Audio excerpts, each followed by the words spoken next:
Hi, everyone, and welcome to our webinar on the politics of care. I'm Darby Saxby. I'm an associate professor of psychology at USC and the current director of USC Center for the Changing Family. So this event is a collaboration between USC Center for the Political Future and our Center for the Changing Family. The Center for the Political Future was founded in 2018. It seeks to understand and bridge the political divide through public conversations, a fellows program, polling, and other research-based initiatives. Our Center for the Changing Family was founded in 2020, and it acts as an interdisciplinary hub for family studies research and practice across USC's campus, supporting research training and public communication related to the family. So for more information, please check our websites or visit us on Twitter. And we have a terrific panel here today. I'm gonna start off by introducing our moderator, Dr. Jennifer Hook, who will introduce the rest of the panel. Dr. Hook is a professor of sociology here at USC and an internationally recognized scholar who studies how the policy environment shapes parents' employment and household labor participation. She received her PhD from the University of Washington, and her book, Gendered Trade-Offs, Family, Social Policy, and Economic Inequality in 21 Countries, takes a comparative look at work-family dynamics across different national contexts. So without further ado, here is Dr. Hook. Thank you, Darby. I'm honored to be moderating this panel today. We have a stellar lineup, so I'm not going to waste any time getting to these introductions. First, we have Ms. Brentia Berry, who is Political Director at PLUS, Paid Leave for the United States, the national campaign to win paid family and medical leave by 2020. She's a political strategist and public policy expert. She served as the National Deputy Director of Public Engagement for Senator Elizabeth Warren's 2020 presidential campaign, and prior to that as Chief of Staff for the City of San Antonio City Council. She received her bachelor's degree in political science from Louisiana State and her master's degree at the University of Texas LBJ School of Public Affairs. We're also delighted to be joined today by Congressman Jimmy Gomez, who was elected to the U.S. House of Representatives in 2017 to represent California's 34th district, which includes downtown LA. He began public service as a labor organizer and became one of the youngest members of the California State Assembly. While serving in the State Assembly, he authored and passed California's Paid Family Leave Act. He attended community college, graduated from UCLA, and later earned a master's in public policy from Harvard University's JFK School of Government. And he is a co-sponsor of the Family Act.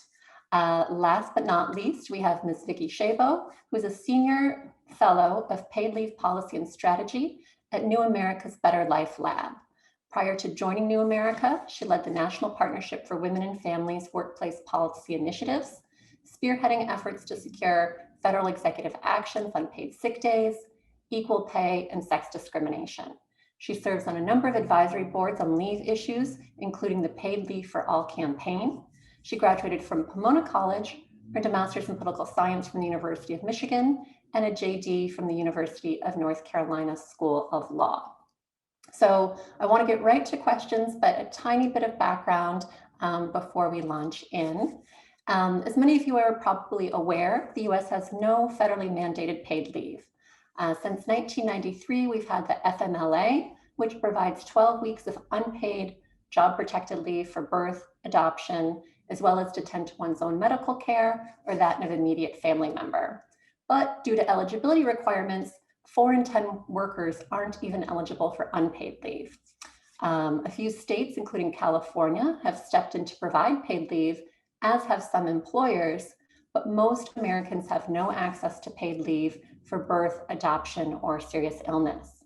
This has temporarily changed with the Families First Coronavirus Response Act last March, but this is yet to become a permanent policy change. So I'd like to start off by asking one of our panelists to help us with what's the state of national paid family leave today? Can someone explain the key features of the Family and Medical Insurance Leave Act or the Family Act and how it addresses sort of current limitations?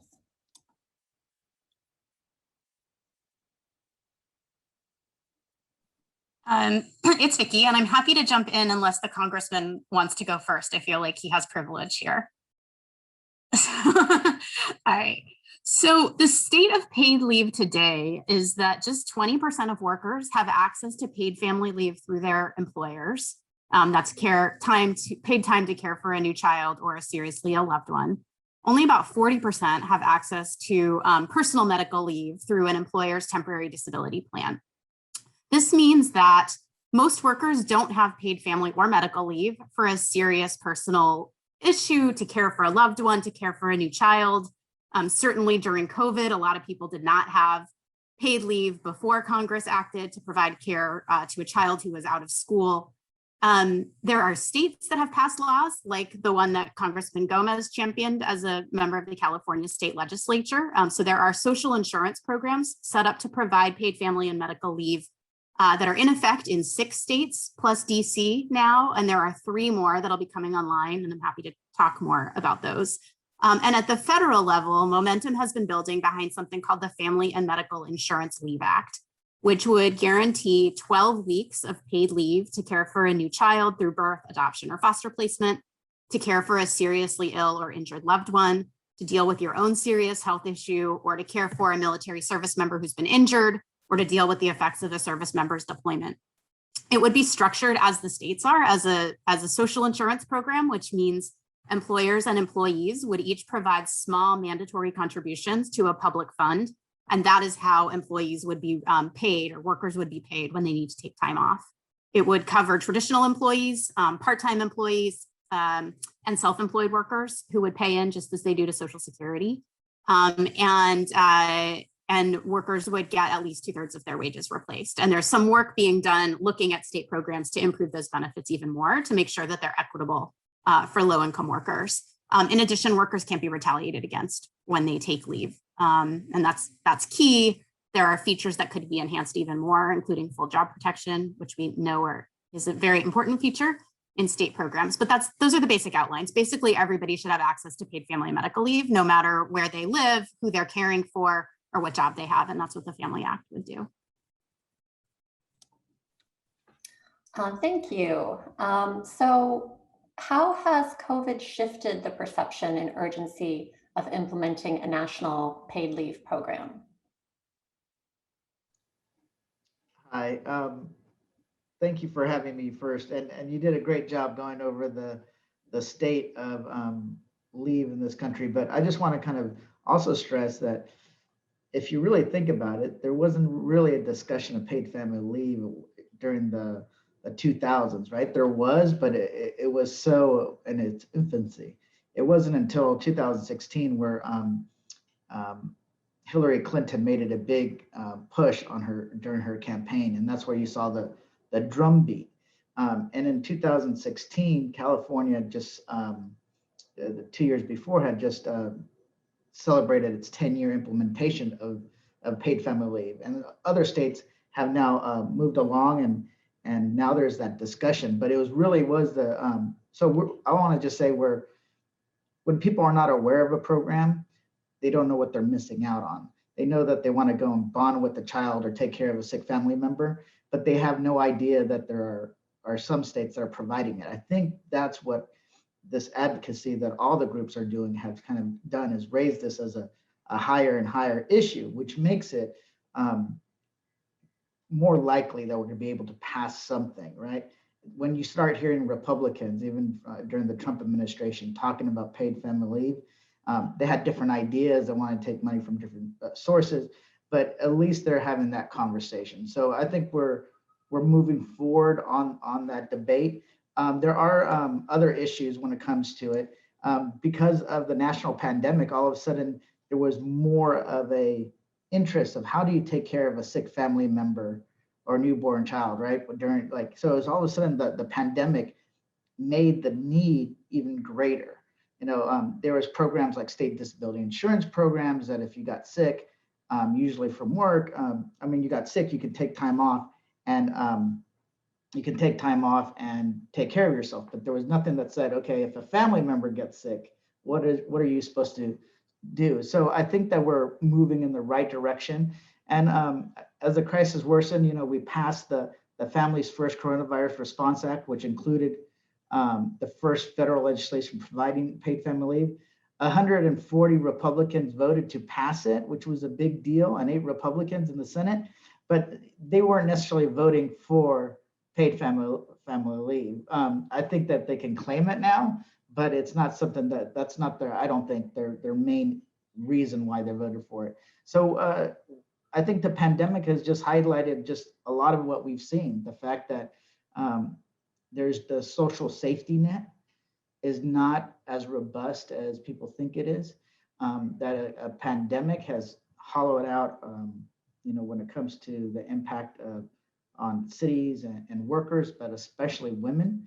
I think that we're moving in the right direction, but the pandemic has really just highlighted the disparity that already people knew existed, right? Especially with people with good paying jobs. And I study mainly the California model, and I can tell you that it was not as equitable as it needed to be. Anything that doesn't recognize that people at a lower income levels save less, have less in the savings account. And if they don't recognize that, then they can't develop programs, paid family leave programs that say, okay, these folks need more help, right? To make it truly equitable. So, so far, I think we have to build on it. Right now, because of the pandemic, there is a space. I'm going to try to figure that out. It's sort of related. The child tax credit, huge idea. It's revolutionary in some of the ways it's being implemented. So we're moving in the right direction, but we're still not quite there. And I hope the pandemic highlighted a main fact, and I've been talking about this a lot, that our social safety net has a bunch of holes because you have independent contractors more than ever before, 1099 workers that are outside of that, that employer-employee relationship where everything is taken out, right? State disability, which paid family leave is built on, unemployment, keep going over, and they have nothing to fall onto. And I think that there is this now discussion of like, what will be that new social compact, right? That builds off the New Deal, the Great Society, some of the advancements that we've done. And I think paid family leave is going to be a big part of it. So moving forward, but we still have a lot to do, Thank you, Congressman. That segues very nicely to our next question. So public opinion polling shows wide bipartisan support for paid leave, upwards of 80 to 90%, depending on which survey you look at. So what are the roadblocks to implementation? Why don't we have this yet? And as a political strategist, I'm wondering if Ms. Berry can start us out with this question. Yes, so I mean, I am, and I'll just, expound on what Congressman Gomez said. We are taking steps in the right direction, but I think it truly has to become a priority, and we have to continue to demonstrate that it's a priority for voters and that there is political saliency behind paid leave. And so, looking at the pandemic and the impacts that the pandemic has had has exacerbated what we have seen in terms of the impacts on low-wage workers, people of color, women of color. And I think often when, we are thinking about what are priorities and voters, we're not necessarily thinking about those constituencies as the people that are electing our elected officials. But we saw what happened in this last election, and I think that there's so much opportunity for us to continue to build on that momentum of, yes, like Arizona was flipped blue, right? Georgia was flipped blue. And so those are those constituencies that delivered the election for the current administration and the Senate, which has been huge in helping us to get things done, are constituencies that we have to start making sure that we're prioritizing. And I'm grateful for Congress people like Congressman Gomez that have been doing that did that for the state of California. But we have to take it one step further now, and we have an opportunity. We took a step forward with the FFCRA, or 2 steps forward with the FFCRA, and then unfortunately that expired because the political will wasn't there. And now we're taking a step. We took a couple steps back, and now we're taking a step forward with the rescue package. But this next phase of investments that the administration is going to do with the recovery package, we have to make sure that we are demonstrating that paid leave is a movement, and that there are voters and people that are going to determine what's happening in 2022 and 2024 moving forward, that will be thinking about what you did, what Congress members did in this time. So I think we just have to make clear that this is a movement, and that there is political saliency, and that now is the time to get paid leave done, and we have to be bold. And also, I think it's very important for us to make sure that we're thinking of it in terms of the care economy and the larger care infrastructure, as so many people are seeing our care system fail us right now. So I think that's part of it, but I'm also interested to hear from Vicki and the congressman. Thank you, Ms. Berry. Yes, I would be really interested to hear any other thoughts on this as well, because I think, comparing ourselves to other countries, the US is so weird, right? We're the only rich country that doesn't have paid leave, and sort of how do we go about explaining why this hasn't happened yet? What sort of remains to be done? So if anyone else has thoughts they'd like to share, I would love to hear them.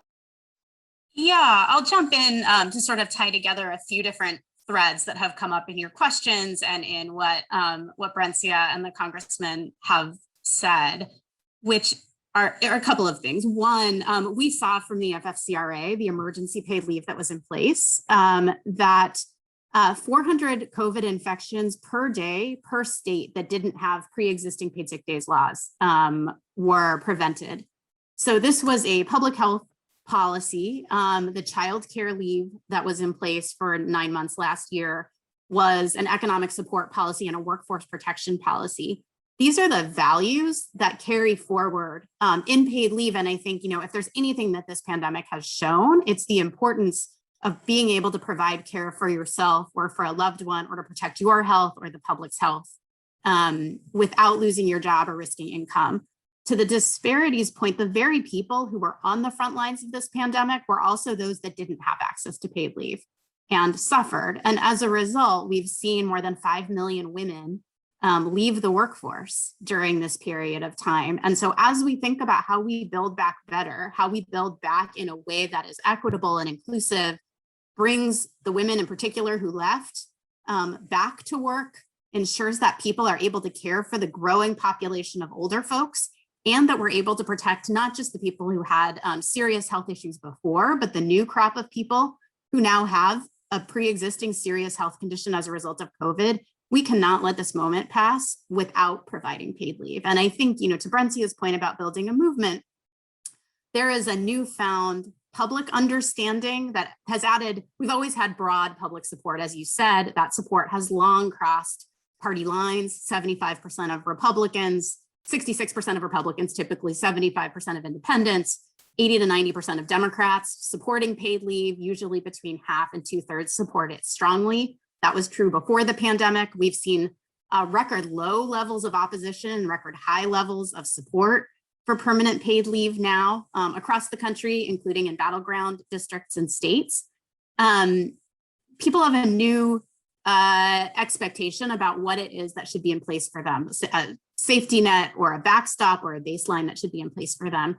And in some ways, as we think about care infrastructure, to me, paid leave is really the glue that holds policy, the sort of policy conversation together. So on the one hand, we have childcare, which Congress has made now historic investments in childcare as a result of this rescue plan. Hopefully those will become permanent. We need more investments in home and community-based care. So we're dealing with kind of the care situations of children and older and disabled adults. But paid leave is the glue that literally touches or has the potential to touch every single working person and their family members at the times when they need it most. It touches people across race, but obviously is disproportionately important for low-wage workers, workers of color, and women who have higher rates of caregiving responsibilities, but lower rates of access to paid leave. But every person should be able to see themselves in a paid leave policy. And so if you're a political leader, regardless of what party you are, that's going to be a plus for you. Also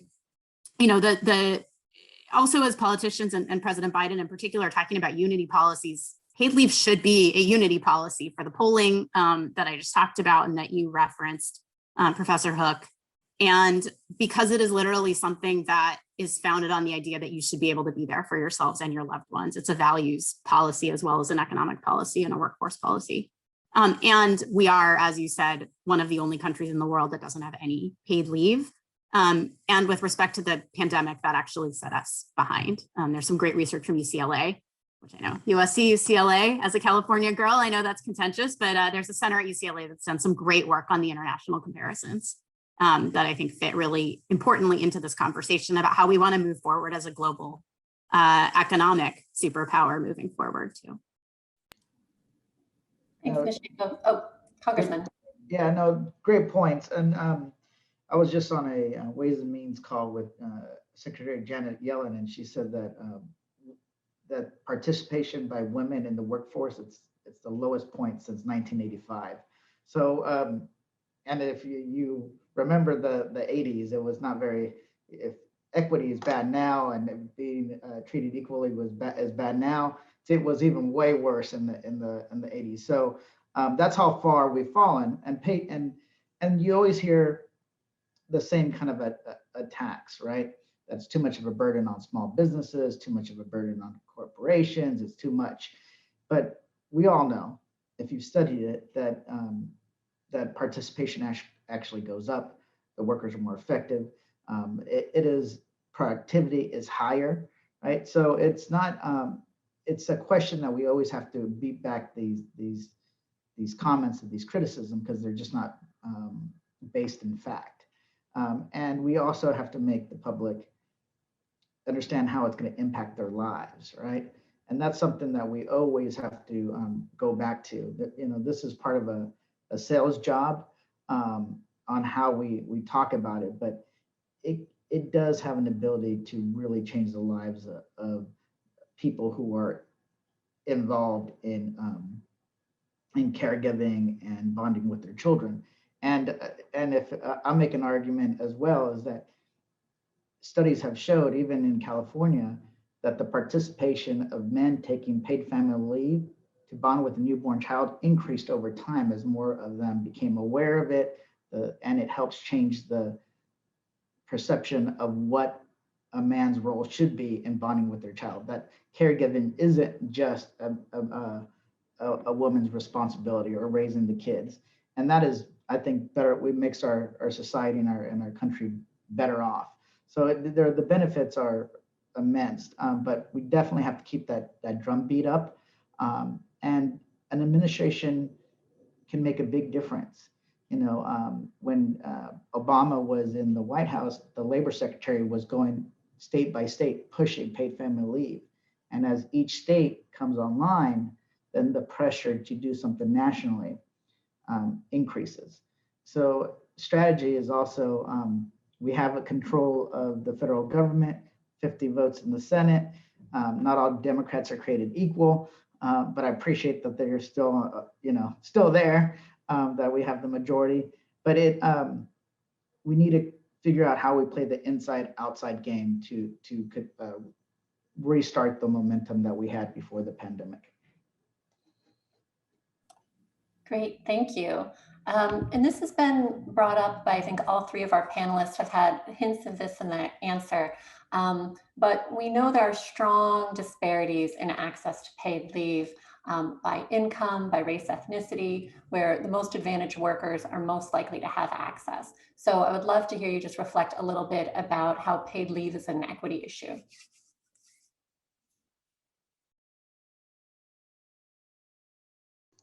I could talk about this all day, but I'll allow somebody else to go first.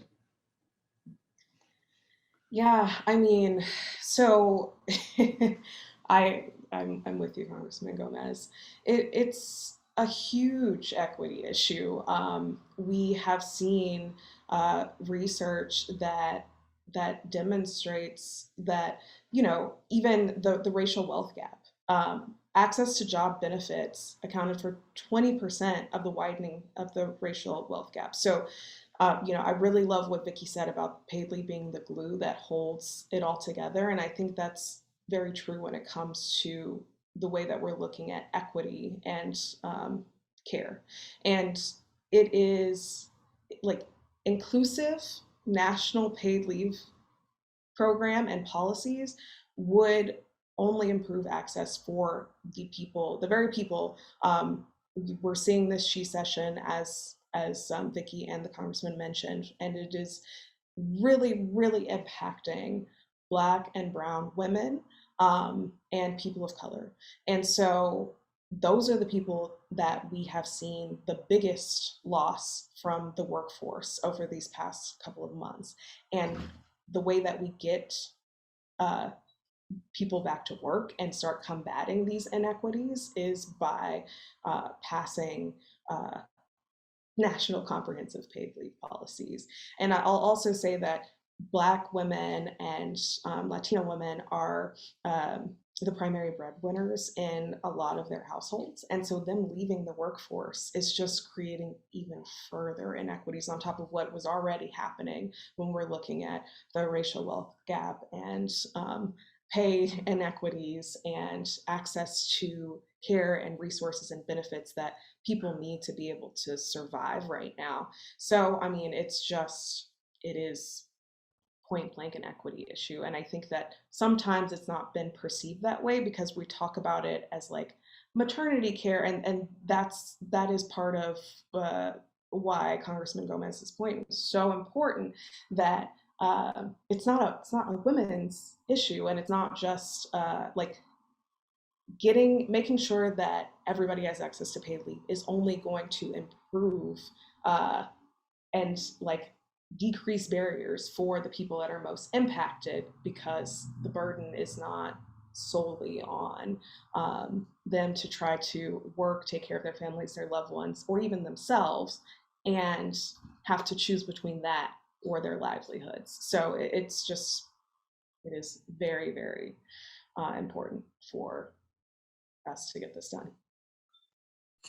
And can I just add one thing to sort of put, I think a point on this, which is I looked at, it's not disaggregated by race, unfortunately, though, you know, for all the reasons that Brencia and the Congressman mentioned, lower job quality, higher rates of care needs, lower wages, making it less wealth, making it harder to take an unpaid leave. That makes it an equity issue. But just to explain why we know that we need public policy in this area and can't rely on the public and the private sector to do the right thing, a couple of just points that really stick with me. One is I looked at access to paid leave provided by employers from 2010 to 2020 and found that there was a 10 percentage point jump from 10% to 20% of workers covered by paid family leave over that period of time. So that's, you know, a good increase, but you're still talking about 80% of workers that don't have access to paid leave. Among the lowest paid workers and the workers in the food service industry, the increase in access over a 10-year period of time was just 2 to 3 percentage points, from something like 2% to 4%. So we cannot leave this to the private sector. The workers in those jobs are disproportionately women and people of color who are paid low wages and often have children and others that they're supporting. We can't leave this to the private sector. There are some companies that have done great work. There are some companies that are terrific allies, holding up both their own data in terms of retention and productivity and why it's valuable to them. There are some that have endorsed the Family Act, companies like Levi Strauss and Patagonia and Adobe and Blue Bottle Coffee and a number of small businesses across the country. But the private sector isn't going to do this on their own. They didn't do it before the pandemic. During the pandemic, a lot of companies did not increase their leave offerings voluntarily. And so this is just, it's a must-have, and it is a public investment, public policy issue that is long overdue to be addressed. And this is the time, to the congressman's point. And if not now, when? If we can't pass paid leave as a result of a pandemic, what kind of country are we? What are we waiting for? And just to add on to what Vicki and Bernicia have said is, so it's equity as in how does it help workers stay attached to their job, make it through the tough times, and then go back, right? It's actually, studies have shown that it helps with that. But there's also an equity issue within an equity issue. So how you structure these paid family leave programs can have a big impact on who actually uses it. That's why I encourage anybody who's done a paid family leave, any state, that they don't wait 10 years to review it, that they maybe do it after 2 years, and then they adapt their policy. So when I started looking at it, and what my idea came from is that when I found out it was 6 weeks in California at 55% of your wage, well, I think back to my parents, that they worked 3 to 4 jobs a week to make ends meet on 100% of their salary. So all of a sudden they're paying into a state disability insurance program for paid family leave and disability, but they're only gonna get 55% of their wage. Well, if they can't, they're barely making it on 100% of their wage, what makes anybody think they're gonna take time off at 55%, right? So how it's structured can either help with the equity issue or make it worse. And what the study showed is that people that were using it the most were people in California, were people who are making $80,000 or more a year. So structure makes a big difference. So a wage replacement that gets working class people, especially under like $45,000, $50,000 a year, almost 100% of their net take-home salary, that will help them be able to take it off. The other thing is job protection. Most of these folks work for smaller employers, right? They're left out. In California, they lowered the number. So I took care of the wage replacement where I upped it. Hannah Beth Jackson took care of the job protection where they lowered it for more workers, basically employers, I think under 25, up at 25 and over. And then knowledge. We ended up like just knowing about the program, how to apply for it, how to use it. So, and who often is left behind? It's often people that are working these lower wage jobs, minimum wage jobs, working for service sector. They're the ones that are being left behind. And those are the ones who we're trying to target to actually use this program in the first place, because the benefits for their families is tremendous, right? Health-wise, economic, anxiety and stress, you name it. So we have to think about it in multiple lenses. Both, let's do a federal program, but make sure that it's actually targeted in an equitable way, right?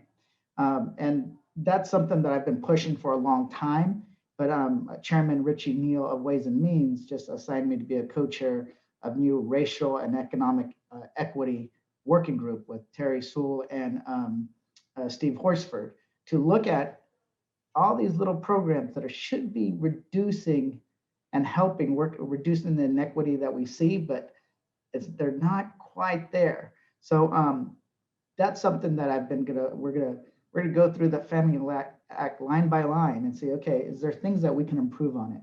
But every state, California, one of the leader of this issue, should always be assessing what else can we do to remove those barriers that prevent participation and utilization of a paid family leave program that should be helping the people at the lowest rungs of the economic ladder.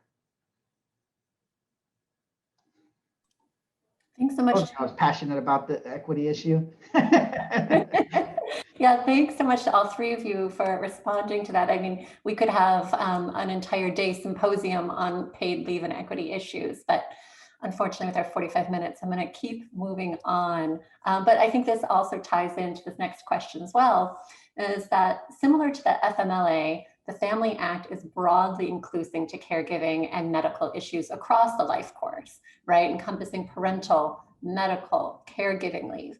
So how has this been important to forming a successful coalition, but at the same time, has it presented any limitations into sort of crafting policy?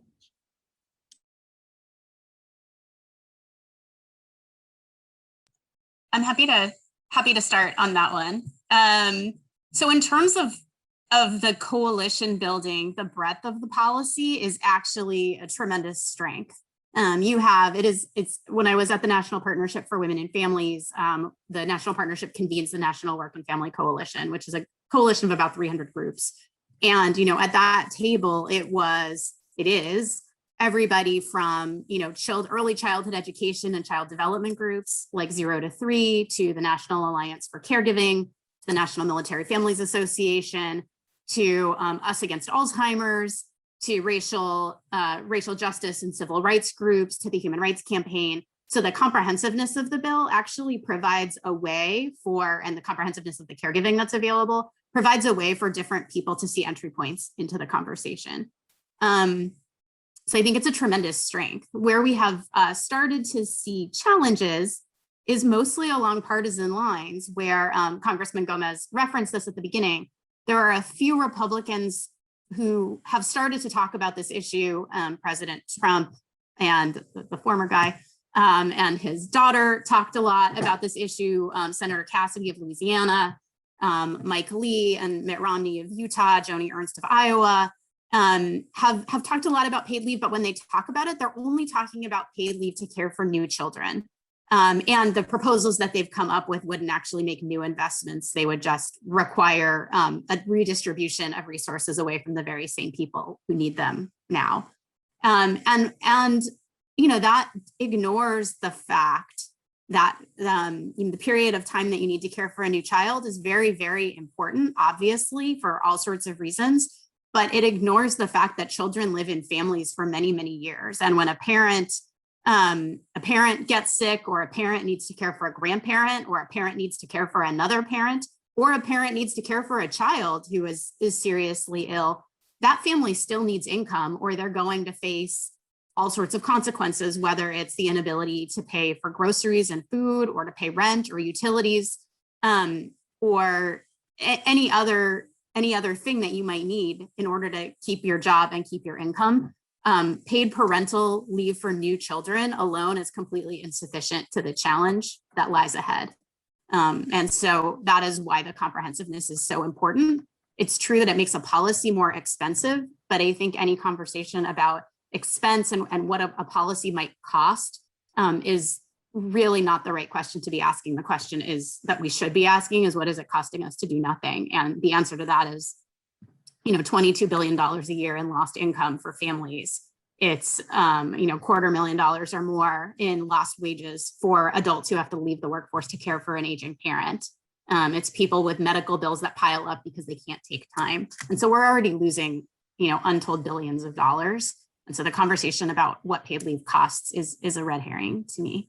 It's really about how much would we save and how much better would we be if we had a national paid leave policy. And let me add on something for Vicki. You're absolutely right. I once said I always notice that Republicans tend to care about the bookends of a person's life, their birth and their death, but in between you're on your own. And that's where a lot of the living takes place, right? That's where in my situation, when I was a kid, I always tell this story, and I think that's why I was also drawn to this issue, is when I was about 7 years old, I ended up getting sick with pneumonia, and they spent a week in the hospital.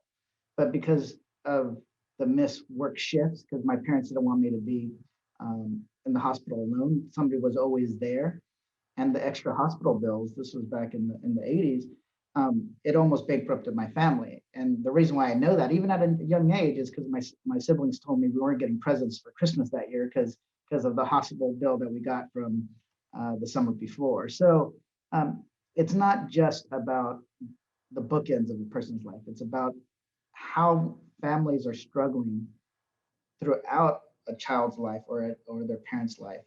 It's about helping them in those tough moments. And the broader it is, the better. I think that if you narrow it too much, then you lose a lot of the support and goodwill and energy that we built over the years, that grassroots groups and nonprofits and think tanks have built over the years on this issue. So keeping it broad, I think is definitely the right direction. Yeah, I mean, I agree completely. And I think, you know, as has been mentioned, the the Family Act is a step in the right direction. The paid leave for the U.S. did a report with Georgetown a few years ago, and I mean, exactly what you all have mentioned, the OECD's average for what is quality paid leave is very different than what we currently have. And so, yes, our belief is 12 weeks is not necessarily enough, but it is a huge step in the right direction. And I also want to bring back, you know, what the congressman mentioned about the type of policy, like making sure that it's comprehensive and inclusive and meaningful and secure, and that being key for making sure that we are taking steps in the right direction in a way that will work for everyone, not just like middle class people who are well aware of some of these policies and can have the resources to know about them. But there needs to be an effort, and we saw this with FFCRA, how underutilized it was because people didn't necessarily know how to access it, or that they could even take paid leave when the one time that we had paid leave policies. So I think it's just really, really important that we take this step in the right direction, and then we make sure that we are continuing to build on the Family Act, and hopefully whatever we get through this recovery package, I'm claiming that now in terms of paid leave, that we are continuing to build on it in a way that is equitable and accessible for the people most impacted. Thank you. So in Ms. Berry's response, she foreshadowed my next question, but I would love to hear more about this, that, you know, the Family Act would be a huge advance for American families. But when we start thinking about certain groups like new mothers, right, 12 weeks of paid leave is still way behind the OECD average, which is about a year of paid leave. So I'm wondering about whether you all see the Family Act as an endpoint or a step to something larger, and sort of what you might think of as your ideal, and what some of the trade-offs that you think about as you're sort of thinking about what would be the best sort of package for American families.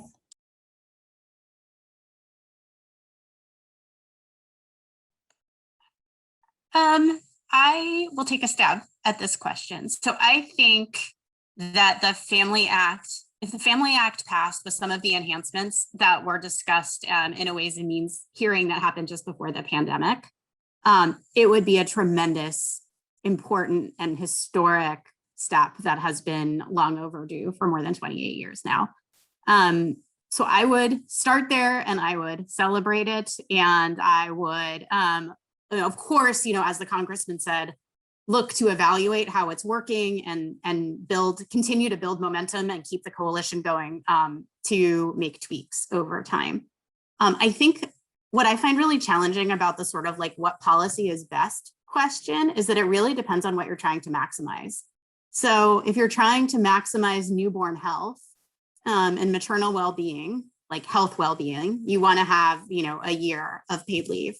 But if you're trying to maximize income and job retention and earnings over time, and ensuring that you're not facilitating gender-based discrimination in the workplace, unless you're creating a policy that's gender equal and that people of both genders are using to care for a new child, a year is probably going to exacerbate the inequalities that exist rather than shrink them. And that's an unfortunate statement about our culture and the value that we put on unpaid care or caregiving, family caregiving and parenting, but it's likely to be true. I think, you know, the amount of time that you might want to care for a new child, you know, under the Family Act, if you're in a 2-parent family and each parent takes the time, the child can have 6 months at home, essentially, or close to 6 months at home. So, and sometimes that gets lost in the conversation too. So I think it's a really complicated question, but it's like, are you trying to maximize health and well-being? Are you trying to maximize family well-being, which is obviously like tied up pretty heavily with income and wealth building over time? Are you trying to maximize or minimize healthcare expenses for older people?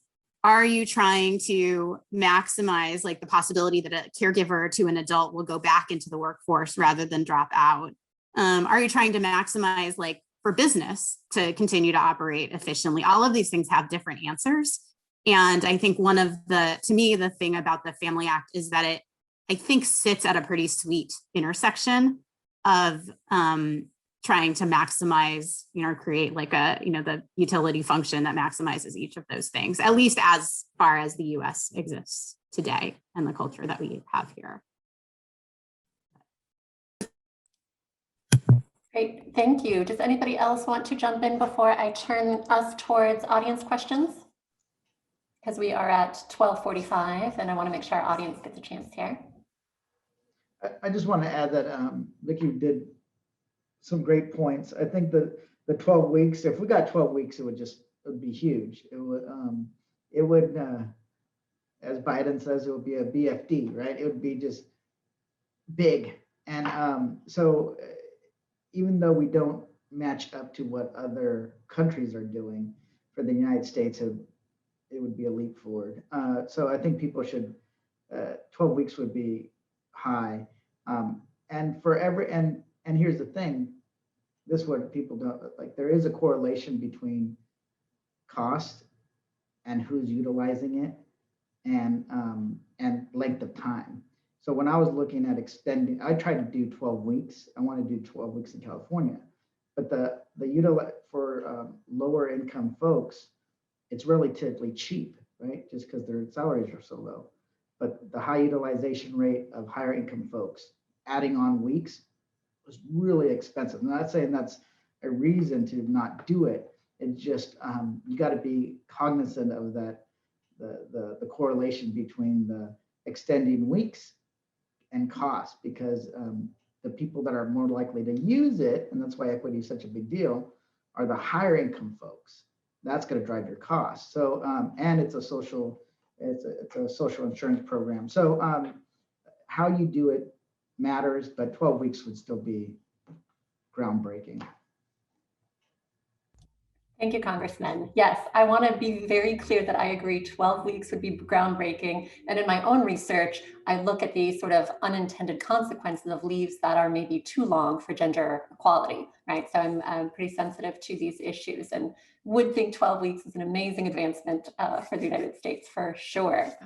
So there was an audience question here that actually dovetails into the last question I wanted to ask you all, but didn't. My question was, lots of academics in the audience, students, senior scholars, what can those of us working in academia do to be most useful in your efforts to advance paid leave? But an audience member also wants to know, what can the average person do to promote the establishment of sufficient paid leave? So any ideas for what we should be doing, please tell us. I'll jump in on the academic front, and I know Brencia will have a lot to say on the grassroots front.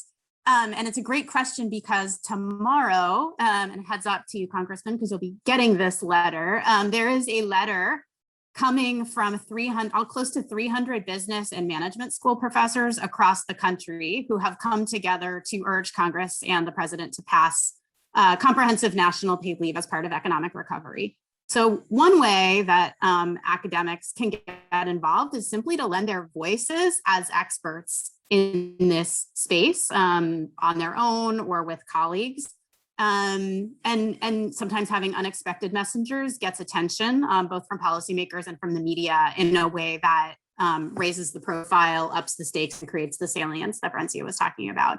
I think in terms of research questions, there are great organizations that are out there that have helped, like the Washington Center for Equitable Growth, that have really tried to foster research in this area, same with Urban Institute and Brookings and others. But I think the personal medical leave component to this and the family caregiving components have really been understudied. And there's a lot more to tease out about, in particular, both the benefits to caregivers and care recipients of access to paid leave, the return to work potential that paid leave provides, so retention on the employer side, the cost savings to healthcare systems, other public programs, impact on earnings. All of those are really understudied and feel like they would be a very important contribution to a conversation that is likely to focus on costs and benefits. And then there's tons of ways that the public can get engaged, and I'll turn it over to Brencia for that. Yeah, I am dropping our website link in the chat. So we have about 500,000 members all over the country that are part of this paid leave movement. And so I would say, please definitely go to our website and sign up, because we work closely with Vicki and the congressmen on a lot of our efforts that will be coming up in these next few weeks that are going to be crucial to making sure that we try to win the best paid leave policies, support the administration in their commitment to winning us 12 weeks of paid leave policy, and also support Congress members like Congressman Gomez, who are very vocal and out front on the issue in Congress, but we have to make sure that all of Congress hears from us about the fact that we need paid leave and that that it's a priority for us. So if you sign up, we have actions that will be coming up. And then also we, Vicki has done an amazing job on the business professor front, and we have a business sign-on letter that has been circulating that if you all are connected to, like, in your various networks, any companies that are interested in this issue as a public policy issue. So we've had some pretty big brands that Vicki mentioned, Patagonia, Eventbrite, and like Bad Robot, J.J. Abrams production company recently signed on, that are saying, hey, we are, some of the barriers that we faced has been the talking points that the business community does not, this isn't good for business, but we have seen otherwise in tons of research and our work. And so this is another part of our effort. So if I can drop that link as well, I have to find it. But if you have any people in your network that are connected to businesses or business leaders and places that you are working, we have 100+ businesses that have signed on that are saying to Congress and the administration, hey, we care about paid leave as public policy, to debunk the myth that it's not good for business. So those are a couple of ways we are always advocating, sending letters and emails and calls to Congress members. And so if you sign up on our website, you'll get emails about, hey, we're about to go into action, and this is how you can get involved. I'll add one other thing too, which is so much of the challenge we've had around paid leave is that people think that their family caregiving issues and their personal health issues are theirs alone to solve. So that this is a very individual, pull yourself up by your bootstraps kind of thing. One of the things people can do is really just create the sense that your care challenge is the same as your neighbor's. It might not be the same as your neighbor's care challenge, but you each have care challenges. So on my block, my next door neighbors who are in the house right behind me, like, she had breast cancer and he's a self-employed person. They didn't have paid leave for him to care for her. They lost income. The people on this side of me have 2 little girls and the mom didn't have paid maternity leave. The people across the street have, our aging people whose children can't come and take care of them. So everybody's got something. Every business also has employees that they want to take care of. Too often these issues are seen as individual issues that people don't talk about, and a business versus a worker issue, where, the letter that Brencia was talking about and other business engagement efforts have really shown that there's common interest among both businesses, especially small businesses and their workers, and people being able to have the time that they need to care. And a system like the Family Act would create an affordable, sustainable way for everybody to have access to the leave that they need and for employees to be taken care of, no matter what size business they're in.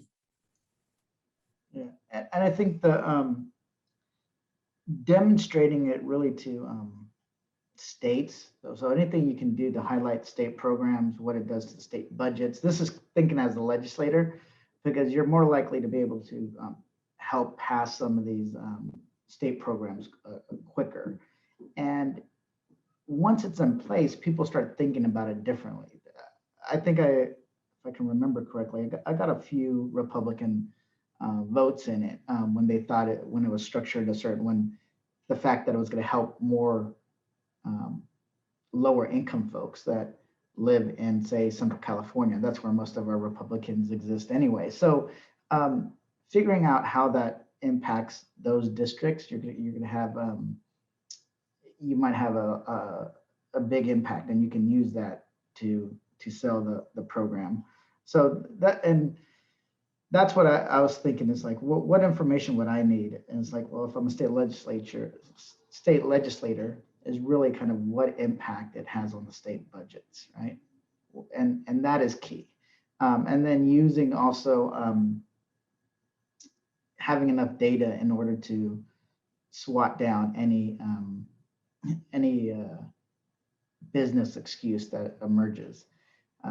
In politics, I always say that policy is the excuse, but politics is the reason why people vote a certain way in the House or in the Senate or in state legislature.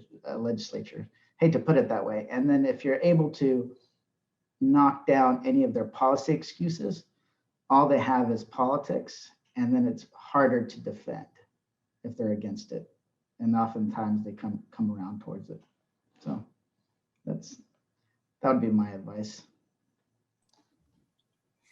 And Vicki's point was so good, and so I'm dropping another link. But the individual aspect in our stories are just so powerful. So I'm dropping a link that, we are always amplifying the voices of our advocates and the people that are saying, hey, this is what I'm doing, and I'm caregiving, and this is why paid leave is important to me. So I am also dropping that link in there to please share your stories. And I'll just plus up on one thing the congressman said, which is to lift up the state programs that do exist. And that's both on the story front, talking about the difference that they've made. But for the researchers and the academics on this call, there are a number of new programs. There are different policies, tweaks between different states, and really teasing out how those policies are working, the differences that they've made, kind of pre and post passage. So for example, Massachusetts's law just went into effect this year. The personal medical leave and new child leave is in effect. The family caregiving leave comes online in July. It'll be a great time to study kind of pre and post the aspects of the policy that mattered the most, or how the policy affected. Connecticut comes online next year. Oregon comes online in 2023. Colorado will come online in 2024. Each of these policies is going to be transformative for those states. They're all designed slightly differently in terms of the wage replacement and the maximum benefits and duration. And of course, California's longstanding program. New Jersey just made a bunch of changes to their program. So there's some interesting things to study there. And Washington State is now in its second year. Its first year, and same with DC. First year was like in the middle of a pandemic. So there's a lot of ripe research to do at the state level to really prove the value of the policy, and also examine the difference that different components make with respect to things like chosen family, which I know was one of the questions that came up, with respect to wage replacement, with respect to eligibility rules, tons of ground. And, we saw at the beginning of the pandemic that California and Rhode Island were able to respond to people's need for income more quickly than the federal government did. And hopefully there'll be some research showing the difference that made in terms of families having the support that they needed during that time, in terms of retention and income and things like that. And that's exactly it. Because and the way these states operate, or elected officials in states, they're always looking at other states of what they're doing to try to top it or to take an idea and implement it in their own particular state. And that's just, it's just natural, right? That's elected officials want wins, want to do something that changes people's lives, and paid family leave is part of that. But studying it is crucial, and it's not to ding anybody. It's just to make these programs better, because people's buy-in relies on the fact, are people's lives going to be impacted for in a positive way, right? On the ground, not on paper, but on the ground. And that's why it's crucial for that work to take place. And if things aren't working, we got to change it. That's just it. So that's where I would push as well, to focus a lot of your research is those states. And these corporations are known, and I'm going to steal a thing that they do. They're known to go to different states to pass laws, to create a patchwork. And then they use that as the justification why you need to do something at the federal level or on a particular issue. You can do that same thing when it comes to paid family leave. Pass it state by state, create a patchwork where you have people calling out, right, for a national program. So my argument would be every single state that implements a program creates more pressure for the federal government to step in and to pass something.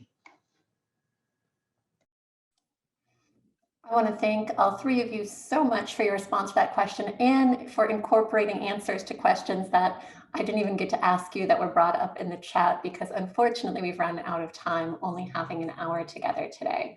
So I just really want to thank the centers for organizing this wonderful panel, to our three panelists for taking time out of your very, very busy days to come talk to us about paid leave. I think we all learned a lot today and really appreciate your time. Thank you.